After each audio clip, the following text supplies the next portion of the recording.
pretending to match the capabilities of the American military, a thoroughly corrupt regime, and an intelligence operation so poorly planned, Russian bombers were communicating on unencrypted civilian radios. We've done the impossible and narrowed down Putin's many embarrassing failures in Ukraine to the top 5. A key ability in social settings is the ability to read rooms, to gauge how people are feeling, and what is or isn't appropriate to do or say. Likewise, a fundamental piece of any military campaign is the ability to read the room as it pertains to entire nation-states. At every level possible, Russia messed up this key step in planning its invasion. The fault lies at the feet of both Putin himself and the Russian Federal Security Bureau. The FSB had completely failed to gather good intelligence prior to the invasion, and severely misjudged the military and political climate in Ukraine. For his part, Putin's tight information constraints leading up to the invasion and insistence of managing most aspects of it also led to a direct failure of his goals in Ukraine. Starting with the FSB, its intelligence failures directly led to Putin's decision to launch the war. Unlike the United States, Russia's intelligence apparatus is largely dominated by the FSB itself, which limits the ability to deliver contradictory information to whatever narrative or conclusion FSB analysts may have arrived at. The United States, by comparison, has a far more pluralistic intelligence apparatus, with multiple agencies all working to inform the President of the United States and his advisors. This commonly leads to infighting between agencies, but it also provides a much clearer and nuanced strategic picture than what was available to President Vladimir Putin in February of 2022. The fact that the FSB is as corrupt as the rest of the Russian establishment doesn't help matters either. Prior to the invasion, the Kremlin was still coasting off the success of the 2014 Crimean invasion, which was by all accounts a highly successful intelligence coup that saw the strategically important peninsula fall very quickly to Russian-backed separatists, themselves backed by Russian military forces wearing uniforms with no insignia. A failure at any step of the way would have led to a catastrophic and deadly confrontation with the Ukrainian military while it occupied extremely defensible terrain. Crimea has very few avenues of approach usable by large numbers of armored vehicles, and an amphibious invasion would have been extremely costly. In Crimea, Russian intelligence had correctly guessed that a significant portion of the population would support a Russian coup, and that local actors would take up arms if encouraged against the Kyiv regime. These same actors would also provide for the logistical base needed to support Russian military operations during the early expeditionary phase, when Russia was still pretending it was not engaging in an invasion of Ukraine, and thus was limited in how overt its support it could be for its infamous little green men.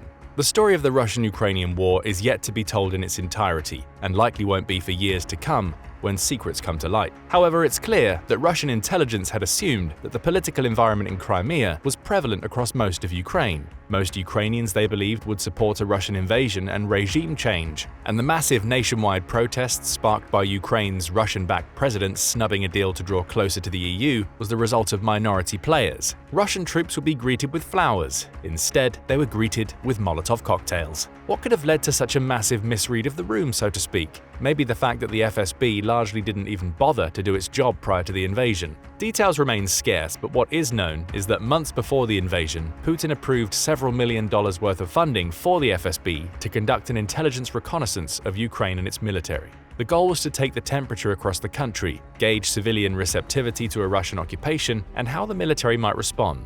Government and military officials at various levels were to be bribed to either give up operational secrets or ensure that when the day came, they would refuse to send their troops into battle. Shortly after the invasion, it became clear that the Ukrainian government and military had, in fact, been penetrated to a small extent. The approaches to Mariupol and other eastern Ukrainian cities had in part been cleared of mines deployed to stop Russian advances. Some Ukrainian units did not receive orders to move out, their orders delayed or confused by traitors from within. There were even some acts of direct sabotage.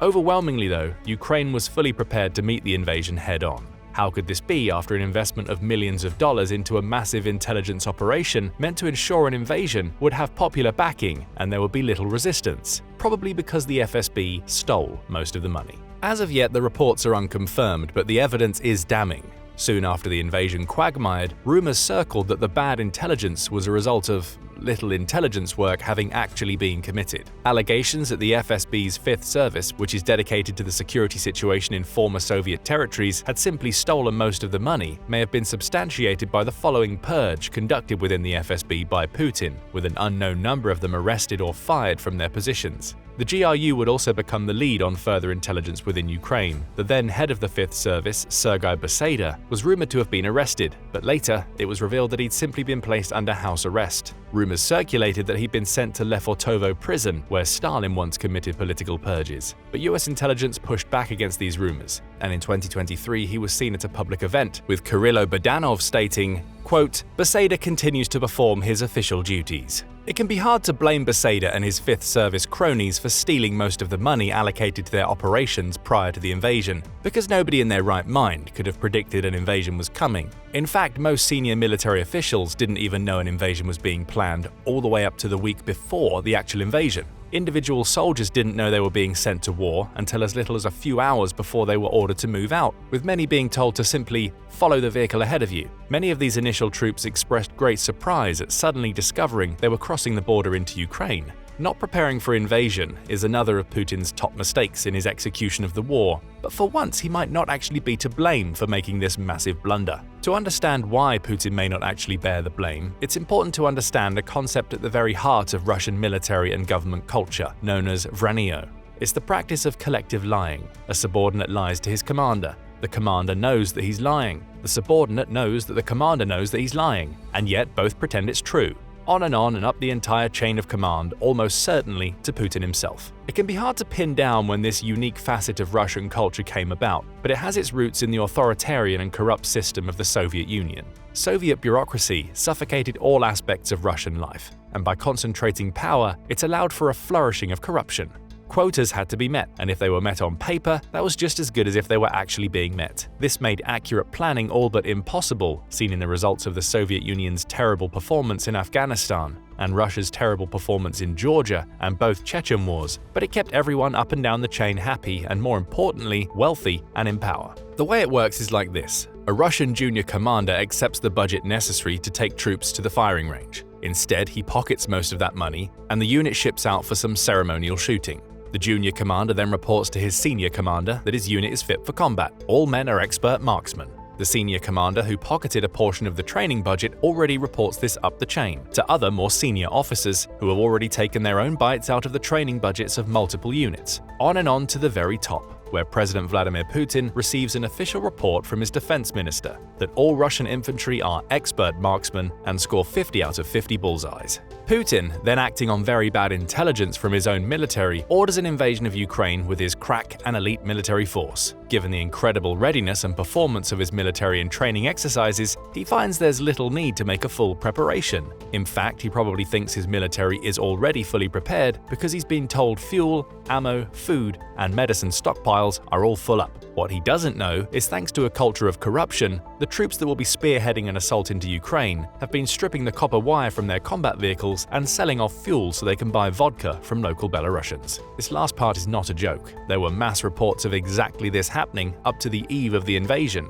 After all, theft is a common feature of the Russian military and is widely accepted by underpaid senior and junior staff. Putin had sought to keep his invasion of Ukraine a surprise, mostly to deny the West any leverage and the time to mount an appropriate response. Politically, this was an apt move, even if it was a strategic disaster. Prior to invading Iraq during Desert Storm, the Iraqis loving it so much they asked for a sequel in 2003, the United States conducted an exhaustive air and missile campaign against Iraqi infrastructure. A blistering barrage of air and missile strikes systematically destroyed Iraq's air defense network, or simply left it blind and unable to communicate. Senior commanders were unable to relay orders or receive them due to destruction of lines of communication, and key government apparatus and means of command and control were dismantled. This left Iraqi forces off-kilter and unable to mount an effective defense against US and allied forces. Putin's army did none of this, and while it was a strategic blunder on a truly historic scale, it also made sense in a way.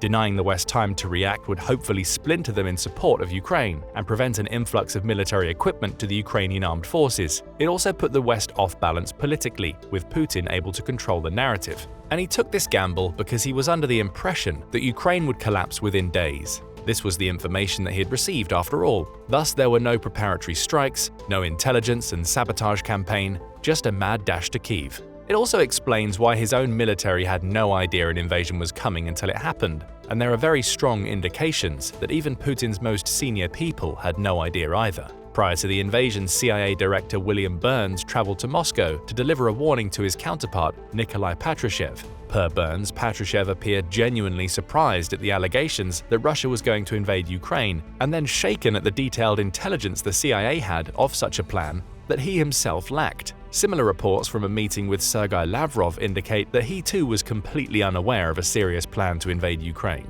Thus, Putin, acting on very bad intelligence, had already sabotaged his own military's attempt to take Kyiv quickly and bring an end to the war. He'd seen the United States' blistering invasion of Iraq and believed that his own forces were capable of such a feat because this is exactly what he'd been told for years. The lack of preparation was so extreme that as Russian forces were thrown into retreat or destroyed, Ukrainian soldiers made some astonishing discoveries amongst what was left. One of these discoveries was a soldier who carried with him instructions printed out from Wikipedia on the proper operation of his heavy weapon system. Units were discovered to be carrying maps of Ukraine from the 1960s, and radios were so scarce that many soldiers used their personal cell phones to communicate, leading to a massive intelligence coup for Ukraine and the precision tracking and targeting of Russian forces. If Ukraine had had HIMARS in large numbers at the start of the war, it's very likely that Russia may have suffered such catastrophic losses to precision strikes that the entire invasion may have been called off after only a few months of fighting. The preparation and coordination was so bad that Russian medics didn't have enough supplies to treat wounded, leading to the looting of pharmacies and any stores in seized territory that had medical supplies.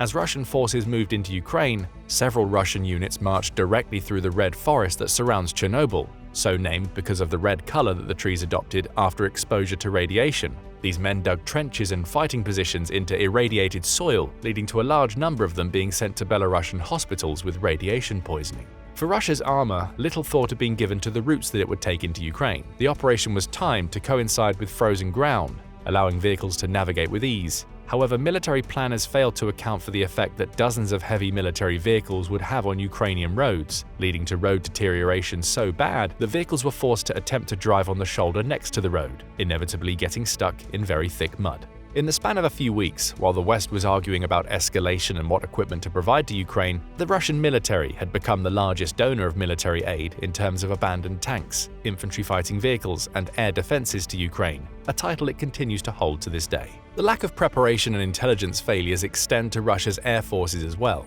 On paper, Russia absolutely dwarfs Ukraine's own air force and had the needed air power to conduct such a large campaign on its own border. In reality, Russian intelligence and ISR capabilities were so bad that the initial wave of airstrikes meant to shut down Ukrainian air defenses all missed their targets. The Ukrainians, acting on US intelligence, had already moved their air defense equipment. As much as 3 days will be required to get authorization to relaunch an airstrike against the latest position that those defenses had taken up, inevitably meaning that in most cases, those units simply weren't there anymore. Russia also flew combat missions with an almost criminal disregard for the Ukrainian Air Force, likely operating under the assumption again that the UAF would not present significant resistance. In the opening days of the war, Russian strike aircraft flew alone and unescorted, leaving them prey for Ukrainian fighters who flew low under radar. To counter this, instead of flying combat air patrols and escorts, Russia opted also to fly low under radar, which left them vulnerable to Ukrainian man-portable air defenses like Stinger missiles. Fostering this culture of corruption and ineptitude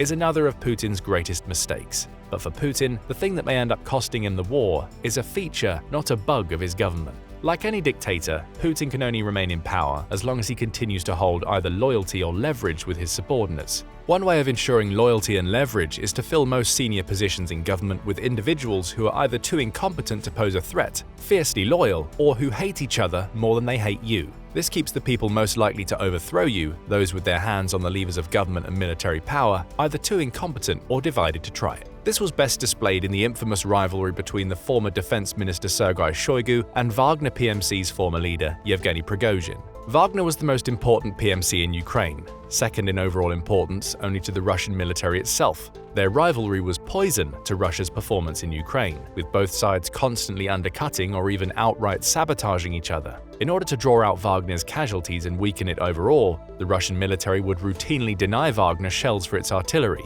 There are very credible allegations that Wagner would retaliate by feeding information to Ukrainian forces on the location of senior Russian officers, who would very promptly receive a visit from a volley of American HIMARS-launched GMLRS. There are verified instances of both sides simply shooting at each other or capturing each other's personnel as prisoners. While this rivalry was ruinous to the war effort, it prevented the two most powerful threats to Putin's power from joining together. When Prigozhin led his infamous march on Moscow, there are reports that some military officers did show support, but overall the military sided with Shoigu and Putin, undercutting a would-be rebellion. The moment that Prigozhin turned his forces around from Moscow was the moment that Putin's strategy of keeping his subordinates divided against one another paid off, even if it means the Russian military had to, and continues to, endure apocalyptic casualties. Perhaps Putin's most fatal mistake, however, was underestimating the West, though here too it may be difficult to blame him. When Russia invaded Crimea in 2014, the world barely responded. There were strong sentiments and speeches from Washington to Berlin, but barely more than that. When sanctions were implemented on Russia, they were a slap on the wrist. Military support for Ukraine was limited to largely defensive equipment or medical supplies. The West didn't have much stomach for a major confrontation with a nuclear power. But even more than that, it had little stomach for spoiling a very lucrative trade partnership with energy-rich Russia. Allegations that have been made since Vietnam appeared to be true. The West was spoiled and decadent, with no stomach for war. While the Obama presidency did take some steps to bolster Ukraine's ability to resist a larger invasion, mostly with investments into Ukraine's intelligence agencies, which would reap massive yields in 2022, the White House did little to create a strong deterrent against further Russian aggression. NATO training missions were launched to train Ukraine's military, but there was absolutely no chance of Ukraine receiving NATO-standard equipment to make itself a hard target against invasion. Those NATO training missions would also reap a significant yield in the war to come, but Ukraine still looked a very soft target from the Russian point of view. The Trump presidency only increased Ukraine's vulnerability from the Russian point of view. President Trump repeatedly stressed the global system of partnerships and alliances that the US depends on, especially with Europe.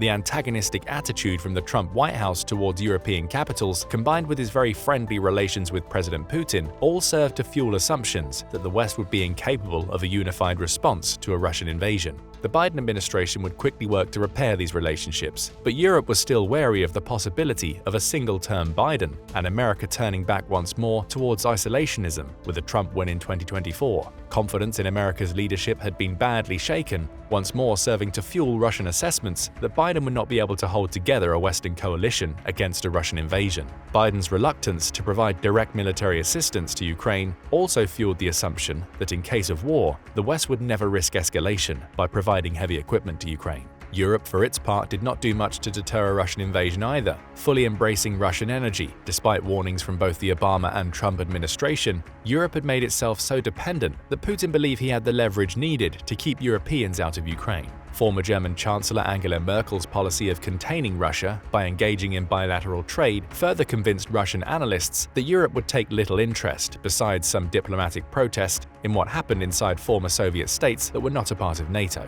All of these assessments could not have been more wrong, and Russian analysts should have probably paid closer attention to shifts in the global landscape post-2020. While it was likely impossible to predict Europe, especially Germany, being willing to bear the massive economic pain of breaking energy ties with Russia, other political shifts were more evident. The September 2021 AUKUS pact between the US, UK, and Australia was a fundamental shift in Pacific power structures, with the US and UK breaking a major taboo in the region by enacting a plan to equip Australia with nuclear-powered submarines. This would significantly alter the balance of power in the Indo-Pacific against an increasingly belligerent China, threatening all-important US-Chinese trade relations. Even if Putin eventually wins the war in Ukraine, an incredibly unlikely proposition, his Russia has already lost more than it could gain.